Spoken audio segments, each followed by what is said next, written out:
Please note this episode contains discussions of situations or themes that some may find emotionally distressing. Listener discretion is advised. All I had to do was walk into that room and say, "Dad, I need you right now. I need help now." I silenced my pain that day, and it nearly killed me. At 17, it started to fall apart at the seams. I would see people that weren't there, that were trying to hurt me. I would hear voices. I lived with chronic thoughts of suicide. The voices were running my life, and they would win the day. The voice in my head beckoned, "Jump now." And I did. And it was an instantaneous regret for my actions and the 100% recognition that I just made the greatest mistake of my life.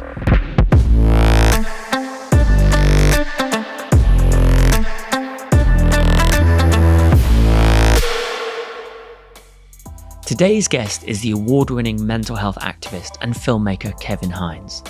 Now, Kevin's story is a true testament to the strength of the human spirit and a reminder for us to love the life we have. It was just 2 years after Kevin was diagnosed with bipolar disorder at the age of 19 that he attempted to take his own life by jumping from the Golden Gate Bridge in San Francisco. Kevin is now one of only 39 people who've survived that 25-story jump. Though that fall would break his body, it did not break his spirit. And since that fateful day, Kevin has dedicated his life to spreading a message of hope and openly discussing mental health, often becoming a bridge between people who've made similar attempts and their parents, siblings, children, spouses, and friends. Kevin's story has been credited with saving hundreds of thousands of lives. And today, as a mental health activist, storyteller, and filmmaker who's saving lives all around the world, it's time for Kevin to share his story with you. Kevin, welcome to the show. It is so good to have you with us, so thanks for being here. It's a real honor.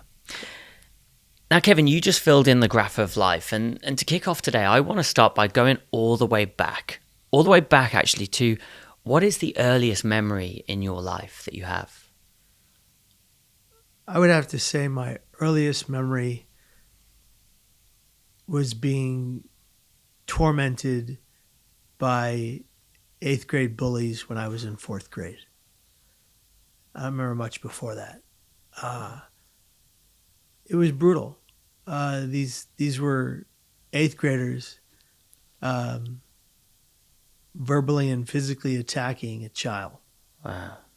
And the teachers didn't seem to pay it much mind because I didn't look like them. They were white. I'm very mixed. And I was the only one in the school that was. It was brutal. There were kids that were part of a group called SDI, the Sunset District Irish. Okay. And they are well known in their older years. When I was a young man, they're well known for certain hate crimes in San Francisco, particularly against black kids. And I'm part black. And they tormented me every day. And so, just for everybody listening, how old are you? How old is 4th grade and how old are they? I'm guessing I was 8 or 9. That's about right. I can't remember. Yeah. But somewhere between 8 and 10, I'd say. And, I'll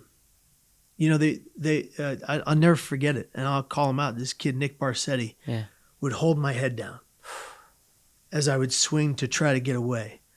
And he would call me Little Red N-word every day because of the color of my hair and the color of my skin. There were kids that would, Mike Ramirez would get behind me. Tony Ribeiro would push me from the front. I'd fall over Mike and I'd crack my head on the concrete and bleed because of what I looked like. And they had no shame in what they were doing. Look, we all know hurt people. Yeah. And they were definitely going through something at home that allowed them to tear apart a kid for no apparent reason. I need no pity for it. It just was what it was. Yeah. But it shaped me. And it absolutely shaped what would become in my teenage years a vicious self-loathing. You know, and Kevin, what was done about this? So you're going to school, this is happening, you're then going home. What was life like at home when you left school? well, I have to give kudos to my mom. Patrick and Deborah Hines adopted me, made me their son. They are my mom and dad. My birth parents died very tragically, very young, because of mental illness, drugs, and my mom, Debbie, would send me to school with a lunch bag filled with sticky notes about how great and wonderful I was. Because when I was at school, it was clear that I was being tormented by almost an entire class. And then all the eighth graders on top of that are the older kids. And it was constant, it was never ending, and it was every day. And I would go and I would deal with that to the best of my ability. And my mom taught me something very young, and I don't think she said it in these words, but this is what I learned from her. Her mantra was, be kind, compassionate, loving, caring, empathetic, and non-judgmental to every person you come across, no matter their behavior toward you. And no, she didn't say it in those words, but that's what you gleaned from the lessons she taught in life. She was the most optimistic woman on the face of the planet. Like, her glass is never half empty or half full. It's toppling over with optimism. It always has. It used to drive us bananas. She would sing the song "Que Sera, Sera," that Spanish song, "What Will Be, Will Be." Yeah. But she would sing every lyric, and it drove us absolutely silly. But we appreciated it as adults because that optimism rubbed off on us. And so no matter the negativity or the hate, it was hate. No matter the hate that we experienced, that I experienced, I always gave back kindness. Which is hard. So especially when you're 8 and 9, as you say, as an adult, we take your mum's lessons on board. This is happening at school, bullying. Yeah. And you would continue to just try and be kind. And the way she described it was that, Kevin, they're only hurting you because they're broken. And so I would, in going to class every day, I know something is going to go south. Something is going to go wrong. They're going to hurt me. I'd prepare myself. This is from kindergarten to 8th grade. I'd prepare myself, and then I would go, and it would happen, or many situations would occur in one day, and then I'd read those sticky notes that my mom left me. And I'd know I was a good person. But what it turned to over time, because everyone has an inner critical voice. Everyone has one. I don't care how old you are. I don't care how tough you are. I don't care what race, gender. I don't care. You all have an inner critical voice. And that voice does not come from yourself. It comes from every spiteful, hateful, hurtful, mean, or negative thing ever been said or done to you by someone else. You internalize that, you backbrain it, it stays in a pocket memory in your brain, and when you are traumatized again, it resurfaces. And so, to defeat the inner critical voice, well, first of all, what we recite, what we repeat, we believe. If we recite that we're ugly, if we repeat that we're ugly in the mirror, what are we going to believe? If we recite that we're beautiful, if we repeat that we're beautiful, that's what we're going to believe. Think of what every major faith is built upon. Recite a prayer, repeat a prayer, believe said prayer. It's scientific. It's the neuroplasticity of the brain. What I ended up learning how to do to defeat that inner critical voice that came from childhood, that came from those bullies and that self-loathing, I ended up, when I was first diagnosed with bipolar depression and learned this technique, and after I read the book, Conquering the Inner Critical Voice by Dr. Lisa and Robert Firestone, a father and daughter psychologist team, I ended up looking in the mirror every day, and these horrible thoughts would come up, and these insidious, inescapable self-loathings would appear, and I finally started to reverse them. I'd say the opposite of whatever I just said. So I said, "You're such an idiot, Kevin." I'd be like, "You're a genius." And then obviously you go forth with that. And now I teach that all around the world. And so, as you say, the inner critic, this voice is made up often of what we hear. So when you're surrounded with these bullies saying probably very negative things, you started to switch it up. Now, you're growing up at school in your teen years, and you then get to the age of 17 when you were diagnosed. Can you just share a little bit more about that moment of what prompted the diagnosis, talking to voices in your head? What was happening? So I would say early in the year when I had turned 17, prior to me turning 17, a couple things occurred. I had been on epileptic medication for a seizure disorder that the doctors didn't know at the time dampened or hindered the symptoms of bipolar depression. Now, I would later learn that both my biological parents had manic depression, what we today call bipolar disorder. And at 17 and 16, I started to fall apart at the seams. I would have panic attacks, feeling like my heart was palpitating out of my chest, thinking I was having a heart attack. I'd have paranoid delusions, thinking that people were out to get me, trying to hurt me, trying to kill me. Even people speaking on buses in different languages, I thought they were talking in code about me. I would have so the panic attacks, the paranoid delusions, hallucinations, auditory and visual. I would see people that weren't there, that were trying to hurt me. I would hear voices, oftentimes multiple voices at the same time. And is that, Kevin, just to ask, 'cause I think it's really important that people listening to this start to understand this, the seeing people and hearing voices. Is that kind of in your day-to-day? You could be walking somewhere and there's a voice in your head, or just tell me a bit more. Yeah, it still happens. Yeah. It's never quite gone away. I would say this, the paranoid delusions and the hallucinations have never quite disappeared. They're a part of my life. But today, I can differentiate between what is in a distorted reality that no one else can see and what is in the true reality, like everyone's reality. So I'll give you a literal example. I'd often be at speeches in front of 5,000 people or keynotes, and I'd see a man in the very back left-hand corner with a yellow hoodie or like a poncho, with a butcher knife in his right hand, holding it like this upwards, with a big silver beard, very specific, and he was coming to kill me. And it used to be where I'd have to stop and get off stage and go, ask for help. But today, if I see that person or something like that, I know it's in a distorted reality. I can differentiate between what's really happening and what's going on because of my brain. And that took a lot of time, effort, and hard work. But yeah, what most people don't know about my story is, if we go back even further, my birth parents, God love them, they were in a lot of pain. And they started doing hardcore drugs and alcohol after they had me and my brother. And we were taken away from them. We lived in abject poverty in the beginning of my life in the Tenderloin district of San Francisco, the worst neighborhood there then, the worst neighborhood there today. We existed in and out of crack motels. And these were the kind of places you paid for by the hour, and if you didn't, you were out.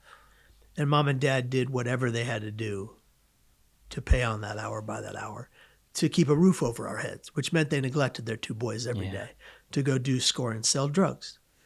That was our life.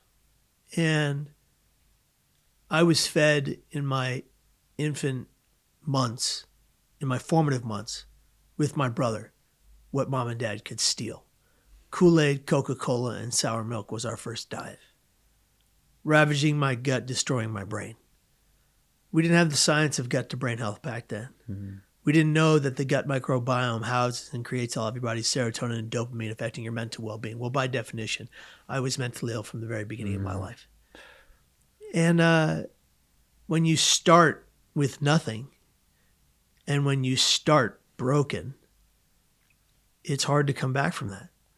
But Pat and Debbie Hines saved my life. They saved my brother and sister's life from two different families. They gave us a future. Amazing. They gave us opportunity and a chance. My brother Jordash, my birth brother, we both bounced around from home to home in foster care. We got a vicious strain of bronchitis and he died. He didn't have a chance. How old was he? Well, he was 10 months older than me. Yeah. Irish twins. And I don't know how old he was when he died. I just know we were in foster care and he passed away. Yeah. And then, as you say, this has been happening when you're really young. You then go to school and this bullying is happening, at the age of 8, and you're growing up in school. But I also read, at school you were a champion wrestler, you're in a football team. So externally, could people be thinking, hey, this Kevin guy, this Kevin kid, he's great. He's looking fantastic. But inside, things were different. Yeah, I mean, I was very eclectic in that way.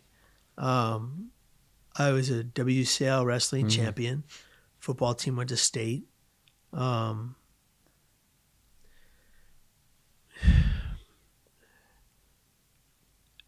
It was a facade.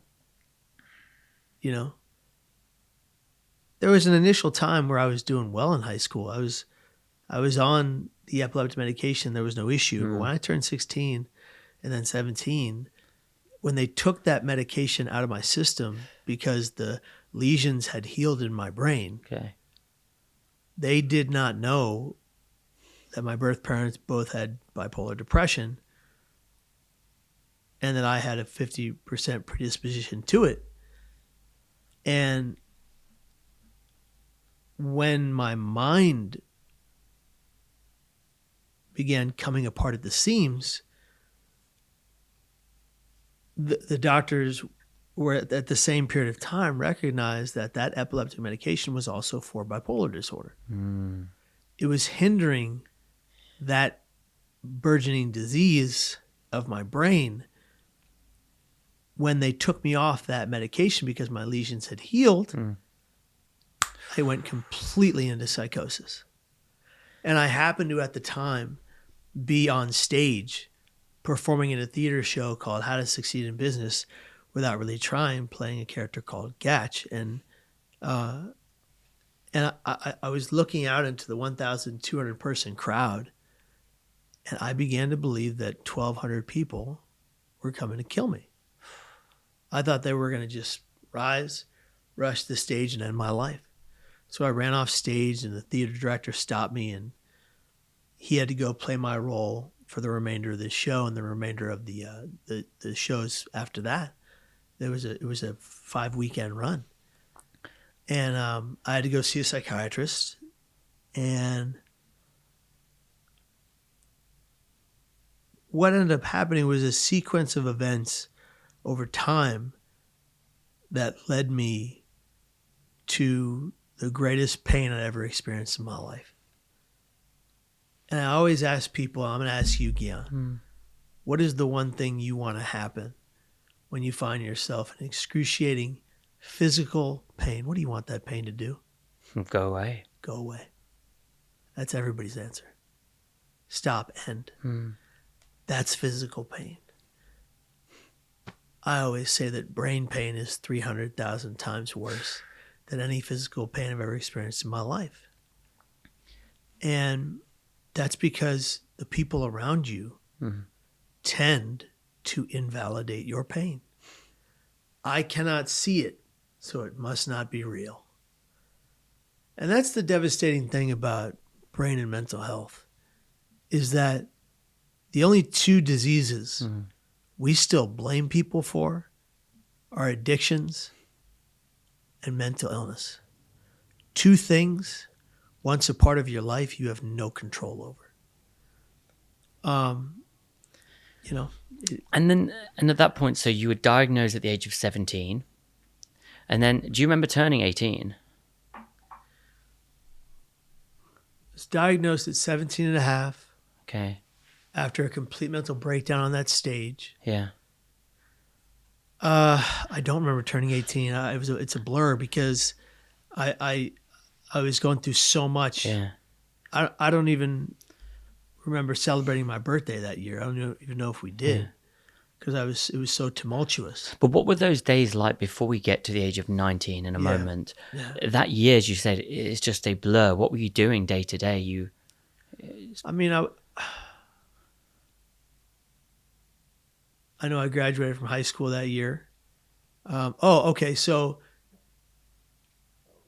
they barely let me walk on stage for graduation Why? because I was so mentally unhinged that there was a rumor going around the high school that I was on drugs. There was a rumor that I was on drugs. All the teachers thought I was on drugs.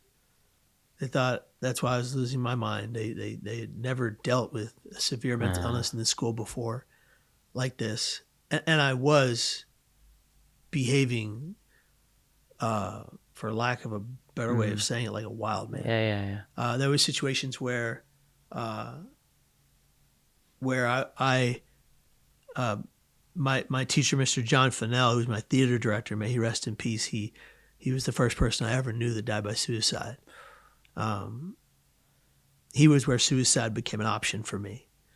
But before he passed, he's my favorite teacher, my mentor, my friend, my hero. It's like a second father figure to me. And he was the toughest teacher we ever had, but he taught thousands of kids across the Bay Area in theater. And they say that John Fennell created professional productions from high school kids. And they said that NYU scouts would come to the school to see who to bring home to their school. That actually happened. He was really good at what he did. But he was a primary alcoholic. He lived with substance use disorder just like my birth parents. And I'll never forget when he saw me break down on stage and he called my mom to come and get me. And then she brought me to my first psychiatrist, Dr. J. Kevin Rist. The two of those men I really cared about, they would take their lives. They would be the first two of 16 people in my life up till now that would die by suicide. And that's 16 too many. And so your theatre teacher, as you say, dies by suicide. And you just said that's when it first became an option in your mind. It had never crossed my mind that I had never become suicidal until John died. And it was 7 months after his attempt that I attempted myself. And I remember going to John's funeral, and my dad, we were at stop and go traffic, and my dad, we were at a halt, and my dad turns to me and he says, "Kevin, you can never do anything like this. Kevin, you would never do anything like this, right? We love you. You have an obligation to your family to be here. We need you." And at the time, 7 months before I left off the Golden Gate Bridge, I said, "Dad, I would never do that to you. I would never want to hurt you or the family like that. That would never happen." And you meant that. And I meant it. I meant that would never, in my mind, that's not an option. That's not there. And then we sat there at John's funeral. I was inconsolable. I was wailing like a newborn baby who's colicky. And I mean, it was disturbing people around me. It was so horrible. I was bawling like a baby. I could not control myself. Just mucus just running down my nose. It was one of those real cries. And it was a closed casket because of what he did to himself.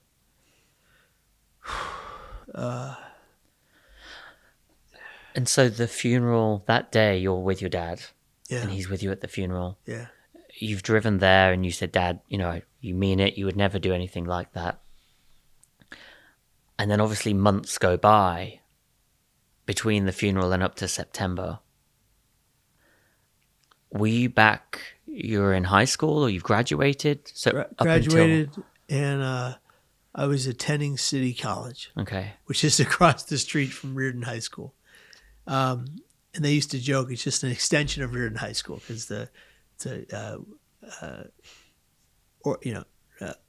under-level college. And so I go and I'm there. My dad drops me off on September 25th of the year 2000. Now, what he didn't know is the night before I had written my note, the note that only 22% of civilians actually write who die by suicide.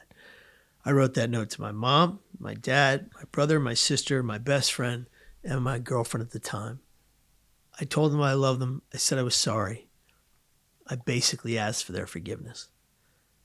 I put that note in my shoulder bag by the door. And at 6 a.m, I entered my dad's room and I startled him awake. And he was wearing that sleep apnea machine, the breathing apparatus. And I startled him awake and he looks at me and he goes, "Kevin, what's wrong?" And Gian, I wanted to tell him the truth. I wanted to tell the one man who loved me the most in the entire world, everything, but I couldn't. The voices were running my life and they would win the day. And if have you ever heard auditory hallucinations? No. So if you've never heard auditory hallucinations, imagine you've got your earbuds in or your headphones on. And instead of that playlist of music or that podcast or that audible book, you hear a person or people's voices in your head telling you things you have to do that you don't want to. And they're powerful. And they're overwhelming. And you can't escape them. And so as my dad is talking to me, I'm hearing voices saying, "You must die, jump now." It had already been determined that I was going to go to the Golden Gate. And the idea was that I wasn't going to go anywhere else. And so that morning you've gone into your dad's room, you see him wearing the machine. Yeah. I startled him awake. He says what's wrong. And I say nothing. I just want to tell you that I love you. Because I thought it was for the very last time. And he goes, "I love you too, Kev. But it's 6 a.m. I don't have to be at work until 9 and go back to bed." And he put his mask back on his face and fell soundly asleep as quickly as he had awoken. Well, eventually he drove me to City College. And the interaction I had with him in that last, in what I thought was the last moment I was going to ever see him, he turns to me and says one of his favorite mantras. He says it every day. He calls me today to say it. "Kevin, I love you. Be careful." I kissed him on the cheek as I had done since I was a little kid. Yeah. I told him I loved him and I stepped out of the car. A tear rolled down my right cheek off my chin and landed on my right lug's boot onto the middle shoelace. And as my dad's driving away, I said, "That's the last time I'll ever see anybody I love. And the last time anybody I love will ever see me." And I was completely content to die in my hands from lethal emotional pain. And that thought's going through your mind as you got out the car. Yeah. And off you walk. I just watched him drive away and I was like, "This is it. I have to go." And then the voice in my head repeated what it was repeating. I eventually made my way to the Golden Gate Bridge. And most people don't know this story, but as I stood at this 4'0" light rail, this ease of access to lethal means, ready to die by my hands, to leave my family forever, crying like a baby, I remembered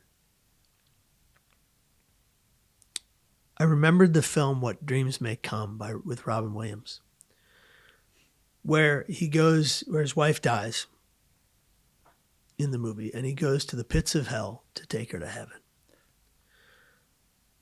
And that's what I thought about. I thought I was going to go down there and grab John Fennell, this complete fantasy, and ascend to heaven with him because I missed him so much.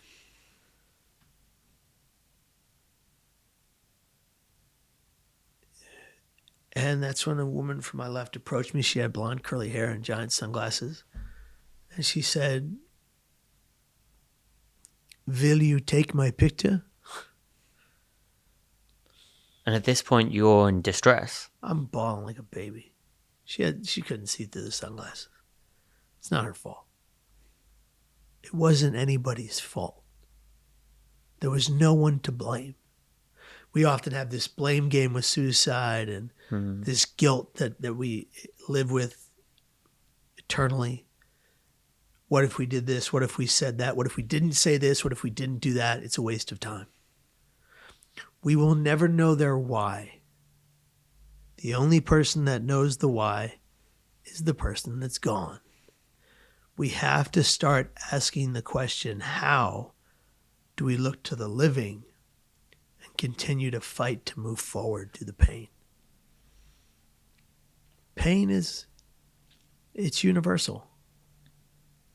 It's inevitable. It's coming for all of us, if it hasn't already. I have learned over time and a lot of hard work that suffering is optional. It's a choice. Every clinician I used to have, every doctor told me I was suffering from bipolar, suffering from mental illness, suffering from depression, and suffering from eating disorders and I was big time as a high school wrestler, and then again at 18 when I had a physical complication that led me to anorexia and bulimia the second time. I'm not ashamed to say that as a man. Suffering, suffering, suffering, suffering. That's what they told me. I adopted that narrative as my own. I became a sufferer. But that only made me the victim of my own story. Until I got older and wiser, and I realized, hey, wait a minute. I could fight my pain. I could battle my pain. I could live with my pain, hold gratitude inside my pain, and I can thrive despite of my pain. I can be the hero of my own journey. If I believe, it's a matter of perspective and perception. If I say I'm a victim, that's all I will ever be, even if I was victimized by something or someone. If I say that, if that's my narrative, that's all I will ever be. But if I choose to be the hero of my journey, the hero of my story, then I can thrive in spite of my pain. But on that moment, though, talking of pain, suffering, suffering, suffering, all these words are around you. You find yourself on the Golden Gate Bridge. A lady's come over, sunglasses on. Will you take my picture? What happens next? I took her picture 5 times. And she walked away. And my immediate thought,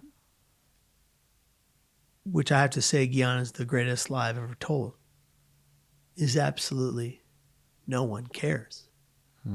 It's the furthest thing from the truth. When I leapt off the Golden Gate Bridge to try to take my life, I got thousands of letters. I didn't know I knew thousands of people. I was 19. 1,200 kids from my high school signed a giant card. They had to unroll it. It was like the size of this room. They all signed it and wrote a note to me. I cannot tell you how many people called me and said, why didn't you call me? I would have been there. Hundreds. Look, I'm well aware that not everybody has a great support network or system in place. But that can be built. It can, and I think, as you say, the biggest lie you've ever told, because people do care, but at the time you weren't feeling it in any which way. And I know for people kind of listening, you said that you're still on the bridge. You'd watched that film with Robin Williams, and you said go to the depths of hell to go to heaven. The lady takes the photo. You didn't feel the care. It's nobody's fault, as you say. It's not about blame. But I think to be able to then... I just want to go at the voices in your mind at this point when your hands touch the bridge and you decide to jump. What was going through your mind as you did that and then as you let go? So it was very specific. It was my personal thought, absolutely no one cares, when she left.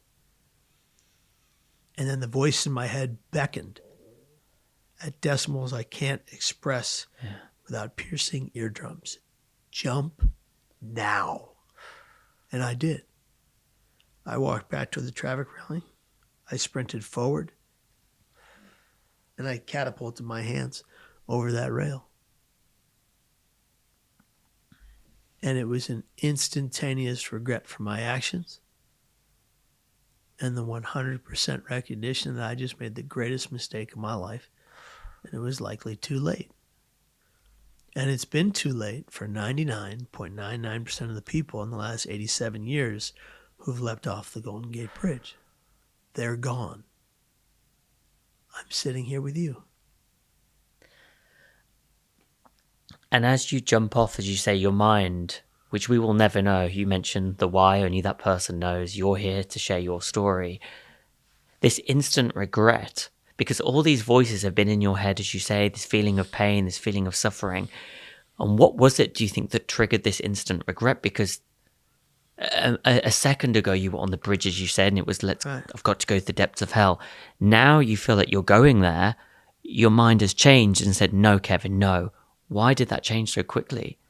You know, it was in that 4-second fall, those 25 stories, 240 feet at 80 miles per hour, that I said, what have I just done? I don't want to die. God, please save me. And then I hit the water. I prayed. And what led me to the instant regret was the idea, the recognition when I thought it was too late that my thoughts did not have to become my actions. They could have simply been my thoughts. I could have asked for help. My dad was right there in the other room. All I had to do was walk into that room and say, Dad, I need you right now. And he would have moved mountains to keep me safe that day. I know this. If I had told my mom, she would have done the same.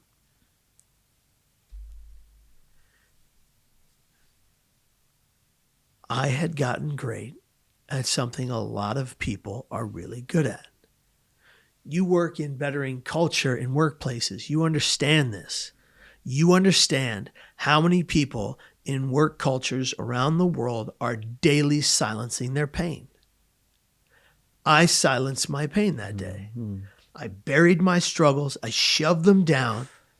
I said they didn't matter, and it nearly killed me. We must unsilence our pain. A pain shared is a pain halved. Now, there are some really big time psychologists, psychotherapists, and gurus out there that disagree with me and say you should never talk about your pain. But the more you bury your struggles, the more they bubble and fester and grow until they burst in things like rage, aggression, violence, substance use disorder, eating disorders, suicidal thoughts, ideals, or actions. When you bury your pain, it will destroy you. It will. Because you're pretending. You're pretending that everything's okay. And you can't, that's unsustainable. And I think something you shared earlier is around voices in your head. And you got me just thinking now, you know, because there are times I have this, not often, Kevin, but where I'll try to focus. I remember being at university and I had an exam or I've got to go to sleep. Things will go in my mind, normally about my parents, and say, this is going to happen, this is going to happen. Then pictures go in your mind. And it's so hard because the more you don't want to think about it, the more you think about it. And it's horrible. And then you can't sleep. And I'm sure we'll come on to it later, how to manage that, which I've had to meditate and focus on my breath to get away. But it's horrible. Yeah. And it's painful. And it's something that I told my mum that actually, but I don't speak about this. Yeah. And actually it's probably more common than we think. You have to talk about it.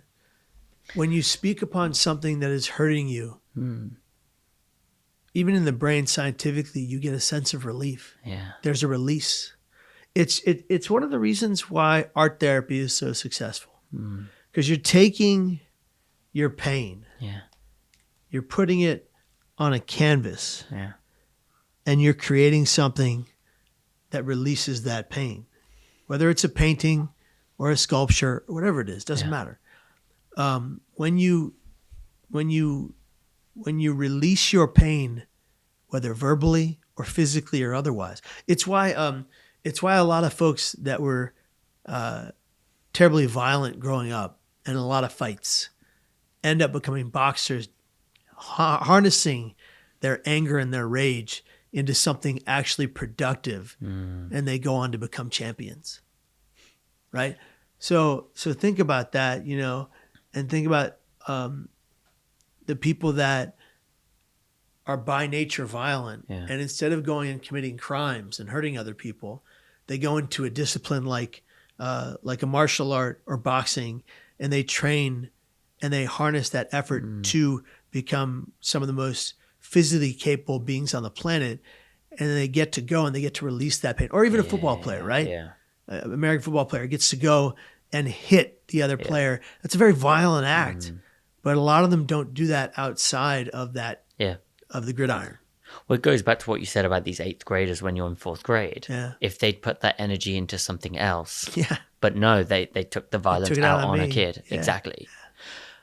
But talking of this word pain, right, Kevin, we've spoken about this mental pain, the pain that's going on in your mind. You've hit the water 4 seconds, and you can recall those, obviously, 4 seconds as we speak right now. Yeah. You hit the water that I can't even imagine the physical pain now. What happens next? You've hit this water over the Golden Gate Bridge. And now you're here today as we sit down. Yeah. How? My insides imploded. I shattered 3 vertebrae. My T12, my L1, L2 upon impact. I sprained my right ankle, which is kind of silly because it was a very minimal thing. But I missed severing my spinal cord by 2 millimeters. I missed certain death by 2 millimeters. I think about that sometimes, like 2 millimeters. 2 millimeters away from disappearing from this world forever. And no one, if that happened, no one would know that I did not want to die that day. No one would know I knew I made a mistake. In the water, as I flailed to stay afloat, I kept going down.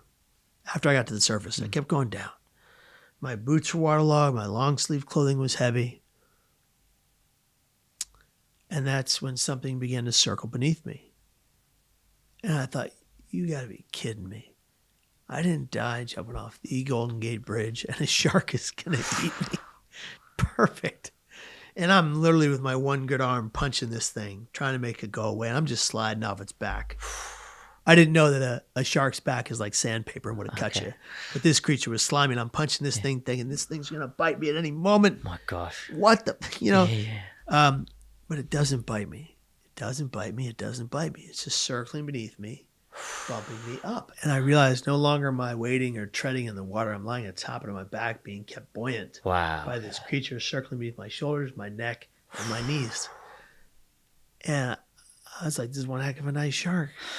And I was a little delusional. I named him Herbert because I had to name this creature that was saving my life. And when I give a speech, I tell him I named him Herbert. And I always say, are there any Herberts in the room? My granddad's name. Oh, it's your granddad's name? Oh, nice. Yeah. Well, I can tell you, nobody ever raised their hand. Nobody's name is Herbert. I always say Herbert is like Elvis. He left the building a long time ago, But okay, so this creature takes off right when the Coast Guard boat arrives. And these wonderful officers fish me onto a flatboard, put me in a neck brace, and strap me in from head to toe. And they start asking questions. I was fully awake and aware. They were not expecting that. They were expecting a body recovery. And they said, kid, do you know what you just did? It's like, yeah, I just jumped off the Golden Gate Bridge. And they said, why? And I had no answer, Gian. No reasonable answer. I said, I don't know. I thought I had to die today. They said, son, do you understand how many people we pull out of these waters that are already gone? I said, no, and I don't want to know. They said, we're going to tell you anyway. I said, young man, this unit alone, this year alone, has pulled out 26 dead bodies from these waters. And only one live one, you. And the guy goes, in our career, we have pulled out 57 dead bodies from these waters, and still only one live one, you. That was the greatest point of perspective I've ever received in my life. And on that boat, I made a cognitive decision that no matter the pain I would ever be in again, I would never attempt to take my life. It's not mine to take. I will never die by my hands. But Gian, I live with chronic thoughts of suicide. They plague me. They will never take me. Every time I become suicidal, I do two things I teach all around the world. Number one, I find a mirror, anywhere. I look in that mirror and I repeat to myself, my thoughts do not have to become my actions. They can simply be my thoughts. And I say it over and over and over again. The second thing I do is turn to anyone beside me, near me, around me, and I say 4 simple but very effective words. It's my shorthand for when I'm suicidal. Everybody in my family and friend network knows it. I need help now. Now let's be clear. Not everyone we turn to in this life is going to be able to help us, because not everyone we turn to can empathize, understand, or even believe what we're really going through if it's brain pain. But by the sheer probability of the number of people you turn to, someone will be willing to answer the call. And in 23 years of regular thousands upon thousands of thoughts of taking my life, I have stayed right here. I need help now. My thoughts do not have to become my actions. They can simply be my thoughts. And I think it's so just people listening to this, because as you say, there will be people listening who are having negative thoughts right now, who are, and you've taught me this a lot over time, your thoughts do not have to become your actions. And just people do care. They do. Tell them that you need help and somebody will support you and be there for you. And over the years then, Kevin, you've gone on to help thousands of people. You really have, to be here tomorrow, which I know is your motto, what you share with me and those around the world. And also your film that you released, Suicide, the Ripple Effect. Because this word ripple effect, I think it said so much. Where did you come up with the name for that? And also just talk me through what was happening after you were 19 and your recovery. Yeah. So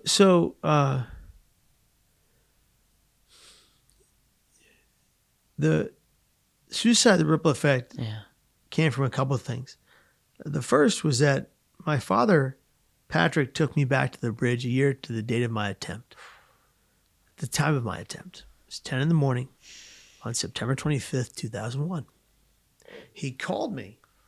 I was at City College, and he picked me up from the exact same spot he dropped me off at a year before when I went to leave for the Golden Gate Bridge to take my life. So he picks me up, and right before he picked me up, he'd called me and said, "Kev, we're going for a drive." My dad's really gruff and tough, and I was like, "Yeah, Dad, where are we going?" He's like, "I said, Kevin, for a drive." "Okay, Dad." So we're in the car, and we're driving. We're going down Park Presidio, which only 19th Avenue to Park Presidio, which only goes to the Golden Gate Bridge. And we pull over, and so I kind of get what he's doing. So we pull over at the Police Officers Union building, and there's all these police officers in their dress blues with their rank pins in the windows, and there's police bikes and police cars lining the parking lot. It's a red brick building, and there's this beautiful flower bed about the size of this table with beautiful tulips coming up, with purple tulips with gold pollen inside. And my dad goes, "Hey, Kev, jump out and pick a flower." I was like, "Dad, I'm not picking a flower. San Francisco, you get arrested, you get fined." He goes, "Pick a damn flower." So I go and I pick a flower. We leave. No cops are chasing us. So we go. And we get to the Golden Gate Bridge parking lot. And my dad goes, "Kevin, we have to do this." And I said, I don't want to go out there. I can't go out there. He goes, "Kevin, we need to do this. We need closure." And I'm thinking, like, "You need closure, old man. I need to go home and lay down." But I didn't say that. He's 6'1" and I'm not. So I go, "Fine, Dad, we'll go out there." So we go out there, and the first step I took onto the bridge walkway, which isn't even over the water yet, I started to get vertigo. I get dizzy, get nauseous. I'm feeling sick. I'm like, "Oh, I can't do this." And he goes, come on, Kev, show me exactly where. Show me the exact light rail. Talk about reliving trauma. And I was like, oh my God, Dad. Yeah. But I knew exactly where it was. I could see it from where we were. I knew exactly where I had jumped. How are you feeling at this point? Are you scared?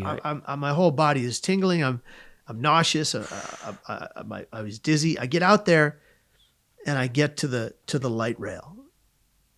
I remember putting my hand on the rail and just kind of gripping it. I said, Dad, this is it. He said, okay. And he grabbed my left hand in his right. We're holding hands. And we said, an Our Father and a Hail Mary. And he goes, drop the flower. And I go over the rail and I drop the flower. And it wafts down very slowly and it hits the water, making the tiniest of ripple effects. And 2 feet to the right, popped up a sea lion. And it was the most beautiful moment I have ever shared with my father, next to him being the best man at my wedding. And there was no other choice. All my friends were pissed off. Yeah. But he sounds like if anybody deserves that, it's Pat Hines.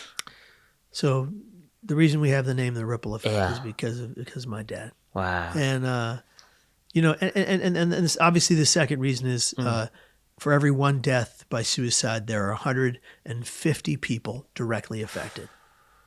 That's not to count the secondary effects, the tertiary effects that go on forever. That's not to count the niece and nephew who were 2 or 4 and they were never told their uncle died by suicide, and then they get older and they're told and they relive the whole thing and their effect. What for every single suicide, the number of people that are affected, in my opinions, is incalculable. Yeah.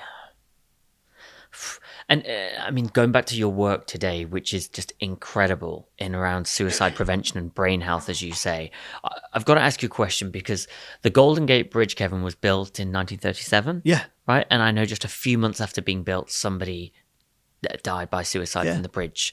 And there's now been thousands. Yeah. I know you've been involved now in looking at how we can net the bridge or create a way that we can prevent suicides. I know it's also quite costly and a lot is going on. I guess my question is, and one I'd love to learn from you, it's obviously a very expensive operation. You can't put a price on a life. Every life is precious and dear. So by doing this in the future, and I know it's going to happen very soon, that will mean there'll be no more suicides from the Golden Gate Bridge. Right after my attempt and my subsequent physical recovery, I was invited to be a part of what's called the PFNC, the Psychiatric Foundation of Northern California. And I was on their board, and our goal was to raise initially a rail at the Golden Gate Bridge. That fight failed. 7 fights before that. Since 1937, after the first suicide, the bridge patrol of that era wanted to raise the rail. They failed. 7 subsequent fights, 8 fights total, failed. After the film The Bridge came out, that featured my father and I in a 10-minute segment in that documentary, which got me into documentary filmmaking. After that film came out, my father founded, alongside Paul Muller and Dave Hall, the Bridge Rail Foundation.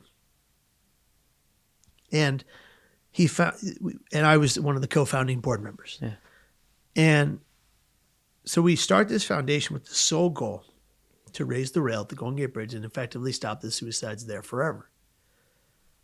It turns into a net because when we did the study of the bridge, the public would not allow for it to be anything that was visible. Because God forbid you ruin the aesthetics of the Golden Gate Bridge to save lives. What are the aesthetics of a bridge compared to one human life? That's someone's mom, dad, brother, sister, fiance, loved one, family member, or friend. And so we fought to raise the net. I've been a part of that effort for the last 23 years since my attempt. Other people have been in this effort for 30 years. Dr. Jerry Motto, who founded the Caring Letters as a VA hospital specialist, psychiatrist, the head of psychiatry department of VA Hospital San Francisco when it was there. Dr. Jerry Motto since passed away. He had fought for this effort for 30 years. He doesn't get to see it to fruition. But in part because of him, we have this effort. And as of what looks like December of this year, not one more person will ever again die off the Golden Gate Bridge, and it will become the largest, brightest, and most powerful beacon for suicide prevention, reduction of access to lethal means right around the world. It's going to be incredible. Now, there are a lot. I just saw this article about what a waste of money it is to spend $400 million on raising a net when very few suicides, according to the whole of suicides in the world, occur there. And that, you should put all that money towards mental health. Okay. I'm sorry, stop. We fought, a small group of like-minded people who lost their loved ones at the Golden Gate Bridge, have been fighting for no other person to lose their loved ones at the Golden Gate Bridge for 30 years. We found that money. You did not. You go find the money for mental health on your end. It's out there. Go get it. We have worked for 30 years. You weren't a part of this, article writer. I don't care who you are.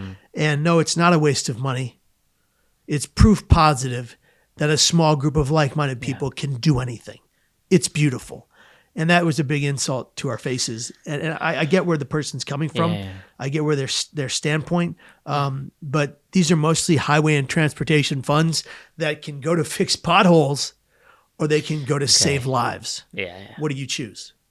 Which I think there's a few things. Again, people are quick to make a judgment without, one, being directly affected and knowing how these people feel who are fighting day and night for this. And two, as you say, it's not a random allocation of funds. It's diverting what would go elsewhere to save lives. But Kevin, my mind goes back to 19-year-old Kevin, being on that boat and them pulling you out and saying, do you know how lucky you are of all the bodies they pull out that you're alive? How does it feel to be alive today?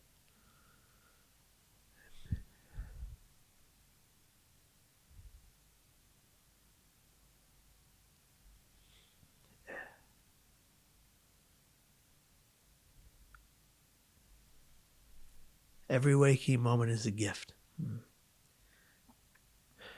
Every place I get to go, everything I get to do, because this almost didn't happen. I take nothing and no one for granted anymore like I used to. The most important part of today is being with all of you. You are my gift today, not the other way around. Shout out to me and Michaela and Mark and Rebecca. Because I'm in a lot of pain. Yeah. You understand that. Losing your dad and the talk we had on my podcast, you get it. I'm in a lot of pain. I'm in a lot of physical pain. I throw out my back like every other day because the metal plate in there and I can't do anything about that. Yeah. I'll pick up a sock and I'll throw out my back, Yeah. It's part of the deal. It is what it is. I did what I did. I did it to myself. So I have to take responsibility for my actions, and I have to move forward. But it's not easy. Now, it's on that note, Kevin, that I'm going to mix things up a little bit today, because rather than doing what we normally do, which is a quick fire round, I'm too into the conversation of your superpower, because, of course, it's my job on this show to really get to know our guests' lives and go into your life to look at, what is your superpower? And these are the things that, for me, everybody's got one, but it's the things that make us who we are in the difficult times. It gets us through, but also makes us even better in the good times. And getting to know you in recent years, there's one thing that kind of stands out for me that I've just got to write this down. Go for it. Because every time I've met you, you're always so, I think, thankful for the people you're with. You're always so, and kindness isn't the right, you're very kind, but thinking of the superpower, it's not just kindness, and it's not just, hope is important for you, but there's something bigger that I think gets you through, in my eyes, some of the difficult moments and allows you to thrive today. And the word is gratitude, right? And I just feel that your superpower being how grateful you seem to be every single day of your life. And every time I meet you, we've been for breakfast, dinners, you just said there, I'm grateful to be here with this videographer team. I'm just grateful to be here today. What does this word mean to you, gratitude?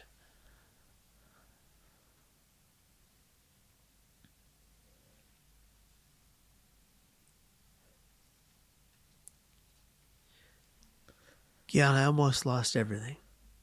My family almost lost me.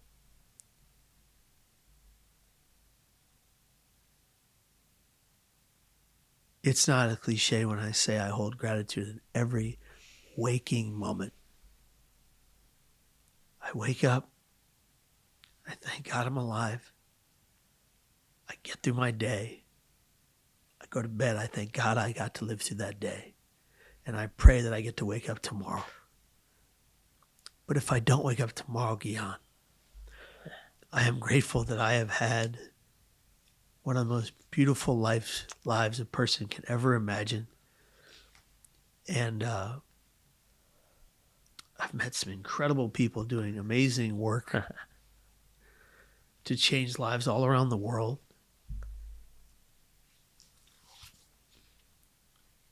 I mean, come on, Gian, like over 200,000 people have said this story saved their life.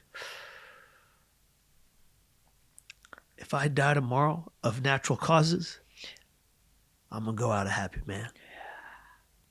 You know, I think back to that song my mom sang, Que sera, sera. What will be, will be.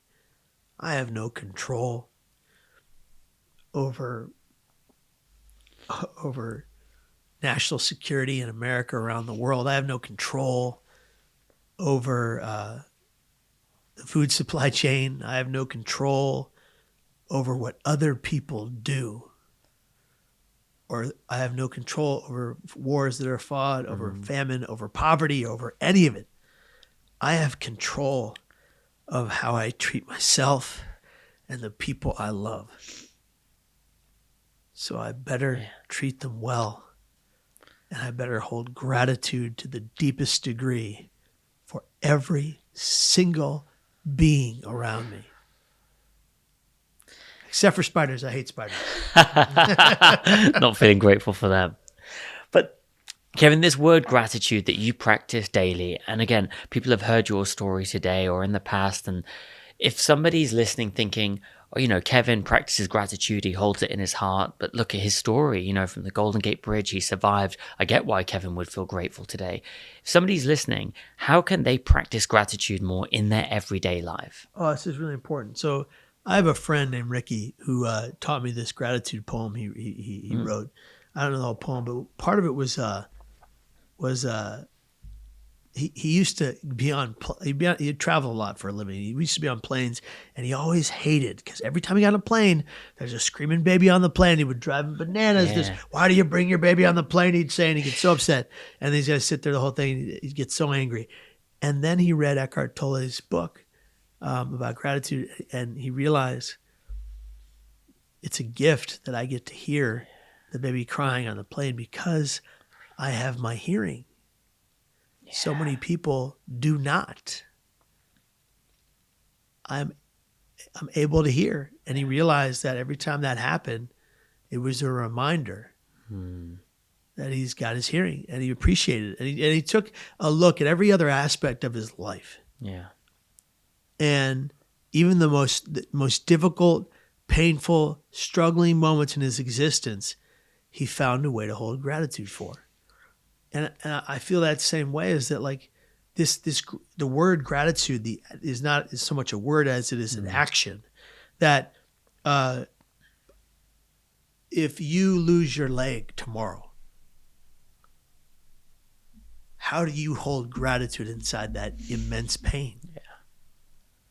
Well, you just go, well, at least I have my other leg. Yeah, exactly. Right? Yeah. And you can break this down for every situation you've ever been in. And I hold gratitude inside the immense pain I experienced as an infant. Mm-hmm. Because of that pain, and because of all the pain I've experienced up till now, I've learned how to never let my pain defeat me. I let it build me, brick by brick, from the ground up until I'm stronger than ever. So holding gratitude inside your most painful moments will allow you to be resilient from them so you can survive them. And it reminds me, I read the other day of people reframing their lives instead of I have to change it. I get to be here. And it's these, like with anything, I think creating a habit, making gratitude a habit, part of your day, it's a practice, right? Yeah. Practice gratitude of what are you grateful for? Don't just say it, write it down. Yeah. Wake up every morning, meditate for 20 minutes. If you can't do 20, do 10. If you can't do 10, do 5. Yeah. Just meditate. Yeah. And learn how to do it properly. And meditate for 5 to 20 minutes every single morning. Wake up in silence doing that. And then write down 5 things you are grateful for and 5 things you will be grateful for. Everyone does the R. Everyone's what you are grateful for from that happened yesterday. No. What are you going to be grateful for? Project it into the future. Manifest it. Make it real, right? Because if you do that, you can seek out that day to find those things as opposed to just letting them come to you. Wow. Well, I think for everybody listening, practicing gratitude is something we all need to do a little bit more. And thank you for kind of sharing those thoughts. But Kevin, I've got one final question for you. And, we started off today, which is with your earliest memory. Life's changed a lot for you over the years. And you mentioned there that, if God forbid anything happens to you tomorrow, you die a happy man, you've helped so many people. But what do you want your legacy to be? What do you want Kevin Hines to be remembered for? I want to be remembered as a good husband to my wife, a good son to both of my sets of parents, a good brother to my 4 siblings, and a man that tried to do good for the world. Thank you. And I think I don't have to tell you this myself. Thousands of people say you try and you succeed and you do so much good in the world, and you've taught me so much. And I think, Kevin, before we finish up here, I think the final thing I do have to ask, though, because I think it's important for this episode, is if somebody is struggling right now with their mental health, and remember, they might be from anywhere in the world, it's not just a certain line that they might have, what would you say to that person? Well, first of all, wherever you are in the world, and I fully recognize that some cultures in some countries don't recognize brain and mental health as something that is real. Some countries and cultures don't keep suicide statistics. So whatever you're going through, wherever you are, if you are considering taking your life or you're in that kind of brain pain, stop, take a breath, take 30 deep resonance breaths in through the nose 4 seconds, hold for 4 seconds, out pursed lips like a whistle but no sound. Bring your heart to a calm, bring your body to a calm, bring your mind to a calm. It's scientific. 4, 8. Do it 30 times. Every time you're anxious, afraid, upset, struggling, or suicidal. And recognize this. We're all going to die someday. None of us is promised tomorrow. We haven't cracked the code to immortality. Give yourself time plus hard work for things to change. There are ways you can get the help you need that are not necessarily clinical. If you can't avail of clinical treatment and help, if you can't call a crisis lifeline or text line, which I hope you can and will, find my mental health hacks on YouTube because they're helping thousands of people right now, and I want them to help you, and they're free. Good. They're there for anyone and everyone. There are 35 of them, and if you enact these things that anyone can enact into your daily life, you will change your life. I know it's cliche and easy for me to say in the suicide prevention community that you're not alone. I'm not going to say that. I know what it's like to be alone. I know what it's like to have my family and my friends tell me that none of them would house me after my third psych ward stay, that I had to get into a halfway home for the mentally ill or else I was going to be homeless. I know what it's like to be abandoned. I'm asking you, no matter what your personal support network looks like or doesn't, be here tomorrow. You are worthy. You are beautiful. None of us is perfect. Don't strive for perfection. It's a waste of time. You're meant to be here until your natural end. And if nobody else says it today, I love you and I want you to stay. Kevin, thank you. And I think finishing off on, as you say, being here tomorrow, you are loved. People care for you just as much as I love and care for you dearly as a good friend of mine. And, you know, just for me, it's an honor to have you on. Thank you for sharing your story. There's so much you've taught me, and I can't wait to see the work that you do in the future. You know, you say you try to help people. You help so many people. I'm going to keep practicing gratitude. I know so many people will, and I'll be with you, supporting you all the way. So thank you so much, Kevin. Thank you, Gian. Thank you. Take care. Also, a thank you to you, our listeners, for being part of this community.